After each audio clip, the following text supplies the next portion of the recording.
12ই ফেব্রুয়ারি আপনার কর্নেল সাকলাইন আমাকে বলে যে এই যেমন একটা মেইল আমি দেখছি খুব আননোন কোনো একটা জায়গা থেকে আসছে। মেলে আমাদের কয়েকজনের নাম লেখা দেখলাম, সেখানে লাল কালি দিয়েও কিছু মার্কিং করা আছে। অলরেডি র্যাবে 3 বছর চাকরি করেছি, আমার তো সেনাবাহিনীতে ফেরত আসার কথা। সেখানে আপনি আমাকে আবার কেন আপনি আরেকটা ইয়ারই এক্সট্রা রেজিমেন্টাল এমপ্লয়মেন্ট বলি, সেনাবাহিনীর বাইরে কেন আবার আমাকে রাখতে যাচ্ছেন? মেজর মনির খুব সারপ্রাইজলি বেঁচে যান এবং ওনার সাথে আমি কথা বলেছি। সে অফিসারের কথা থেকে বোঝা গেল যে মির্জা আজম ওইখানে আপনার ওই দরবার হলের ভিতরে লাশগুলো খুঁজে খুঁজে দেখতেছিল, কারণ লাশগুলো তো পড়েছিল। কারণ দরবার হলের লাশগুলো কিন্তু অনেক রাত্রে সরানো হয়। তার একটা আক্রোশ ছিল যে কারণে যে কোনো গুলজারের লাশ পেশে খুশি হয়। তারা 4 নম্বর গেটে আসলো দুটো কালো মাইক্রোবাস নিয়ে, আনরেজিস্টার্ড, একদম ব্র্যান্ড নিউ, ওর ডার্ক গ্লাস।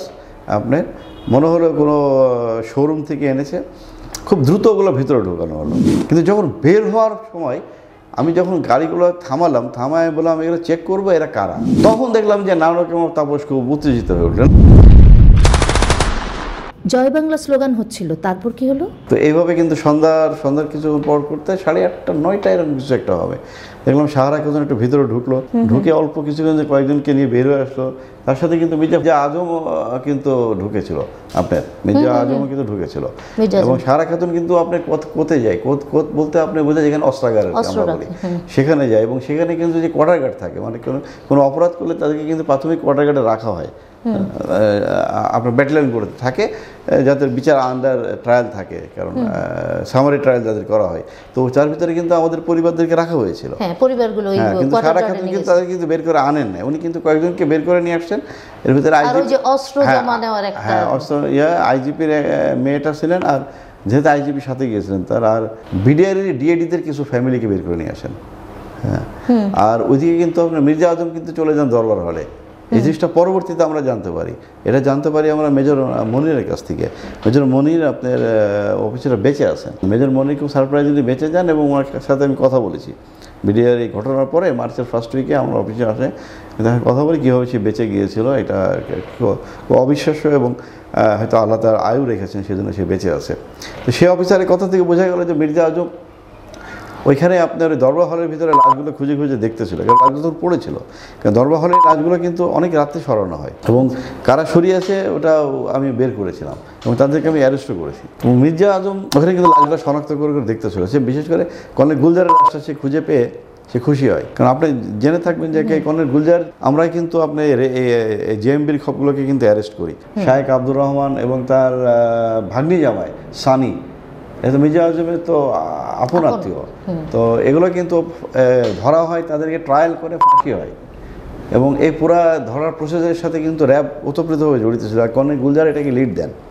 তো স্বভাবতই তার একটা আক্রোশ ছিল, যে কারণে যে কর্নেল গুলজারের পেশে খুশি হয়, এটা আমরা মনির কাছে জানতে পাই। তো ওইখানে আপনার এভাবে ওই দিনকে করার পরে সম্ভবত 25 তারিখেই হবে। এটা আমি ডেটটা আমার এক্স্যাক্টলি মনে নেই, সময়টা মনে আছে, 9টা 9:30 এরকম কিছু একটা হবে। আমরা খুব একটা ডুবিয়াস একটা অ্যাক্টিভিটি দেখলাম। তৎকালীন প্রতিমন্ত্রী নানক আর আপনার এমপি তাপস, ওই এলাকার যে এমপি, তারা 4 নম্বর গেটে আসলো দুটো কালো মাইক্রোবাস নিয়ে, আনরেজিস্টার্ড, একদম ব্র্যান্ড নিউ, ওর ডার্ক গ্লাস। আপনার মনে হলো কোনো শোরুম থেকে এনেছে। খুব দ্রুত ওগুলো ভিতরে ঢোকানো হলো। 2টা না 4-5টা, সম্ভবত 2টো কি 3টা হবে, কারণ ওটা কয়েকবার করছে। আপনার এটা 25 অথবা 26 হতে পারে। 26 হওয়ার সম্ভাবনা বেশি, কারণ 26-এ সন্ধ্যার পরপরই অনেকগুলো মুভমেন্ট হয়েছে। তো ঢুকলো, এটা ঢোকার পরেই আপনি যখন বের হয়ে যাচ্ছে, ঢুকলো যখন, তখন কিন্তু আমরা অবজার্ভ করছি। তখন আমাদেরকে বলা হলো যে না, ভিতরে কিছু আপনার আছে, হ্যাঁ, অসুস্থ লোক আছে, তাদেরকে পিজি হসপিটালে নেওয়া হবে। তো আমরা খুব পজিটিভলি নিলাম, যদি এখানে যেহেতু ট্রিটমেন্ট হচ্ছে না, পিজিতে নিতে পারে, সিএমএইচে নিতে পারে তাদেরকে। কিন্তু যখন বের হওয়ার সময় আমি যখন গাড়িগুলো থামায় বললাম এগুলো চেক করবো এরা কারা। হ্যাঁ, তখন দেখলাম যে নানক এবং তাপস খুব উত্তেজিত হয়ে উঠলো। না, আপনারা চেক করবো? আমরা চেক করবো। আমি এবং মেজর ফয়সাল ছিলাম আর মেজর রাজন, আমরা গাড়ির সামনে দাঁড়িয়ে গেলাম। আমি যে আমাদের চেক করতে দিতে হবে, বলতে না এটা আপনারা চেক করবেন, এরা সব ইনজুর্ড, গুলি টুলি লাগছে, ওখানে ট্রিটমেন্ট হচ্ছে না, এদের নিয়ে। তো আমি বললাম যে আপনারা কে নিয়ে যাওয়ার এদের, তাই না? আপনাদের কেউ তো না, তাহলে পুলিশ নিয়ে যাবে, পুলিশই গার্ডে যাবে, এতে কেউ নাই এখানে। এই লোকগুলো কারা বের হয়ে যাচ্ছে? তো এরকম করে ওনার সাথে উচ্চস্থিত কথাবার্তা হতে হতেই দেখলাম যে ওনাদেরই কিছু নেতা টেতা যুবলীগ ছাত্রলীগ এগুলো বেশ কিছু কিন্তু জড়ো করে ফেলছে তখন ওখানে 25-30 জনকে। ওরা এসে দেখলাম যে গাড়িগুলো ক্লিয়ার করার চেষ্টা করছে, করতে করতে খুব টান দিয়ে গাড়িগুলো বের করে নিয়ে চলে গেল। এবং এই ঘটনা 2বার ঘটলো, কিন্তু 2বার ঘটলো। তখন কিন্তু ওখানে ডিজিএফআই বলেন, এনএসআই বলেন, পুলিশের অনেকে সদস্যরা ছিল এই এলাকাতে, কিন্তু কেউ কিন্তু এগিয়ে আসলো না, কেউ এগিয়ে আসলো না, কেউ বাধা দেওয়ার চেষ্টা করলো না। তো পরবর্তীতে এটা আমার যেটা আন্ডারস্ট্যান্ডিং যে এখানে সম্ভবত রেবেলরা ছিল, ফ্রন্ট লাইন রেবেলরা ছিল, যাদেরকে তারা বের করে নিয়ে গেছে, হয়তো তারা তাদের সাথে যোগাযোগ করে। বলা হয় যে এই মাইক্রোবাসগুলোতে বিদেশি বা এরকম কোনো কিলারদেরকে বের করেছে, আপনার কি মনে হয়? আমি তো আসলে যেহেতু দেখার সুযোগ হয় নাই, তবে যে টোটাল যে আপনার যে সাবজেক্টটা আপনি খেয়াল করে দেখবেন যে এটা এমনভাবে হ্যান্ডেল করা হলো যে কাউকে দেখতে দেওয়া হলো না, এবং ডার্ক গ্লাস আনা হলো।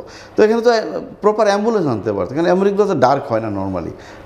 তারা এটাকে আমাদের দেখতে দিতে বলতে, কোনো কিছুতে করা হলো না। তারা আনরেজিস্টার্ড ভেহিকেল আনা হলো, যাতে পরবর্তীতে এখানে কাউন্টিং না আসে, কারণ রেজিস্টার্ড ভেহিকেল তো বের করা যেত, ড্রাইভার কে ছিল কি কোনো রকমভাবে বের করে ফেলা যেত।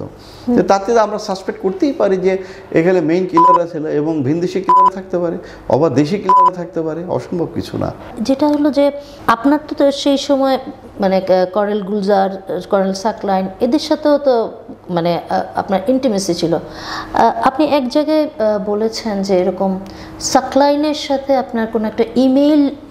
আচ্ছা, ওইটা বিষয়টা এরকম ছিল। আপনার কর্নেল গুলজার তো র্যাবে যখন থেকে পোস্টিং হলো বিজিবিতে, তো উনি যেদিন চলে যাবে 12ই ফেব্রুয়ারি, ওই দিনকে আবার আমাদেরও পোস্টিং অর্ডার কিন্তু বের হয়েছে, আমার আর কর্নেল সাকলাইনের। তো আমাদেরকেও ছেড়ে দেওয়ার কথা, কোনো কারণে আর কি আমাদের পোস্টিংটা আমাদের ছেড়ে দেওয়ার ডিলে হচ্ছিল।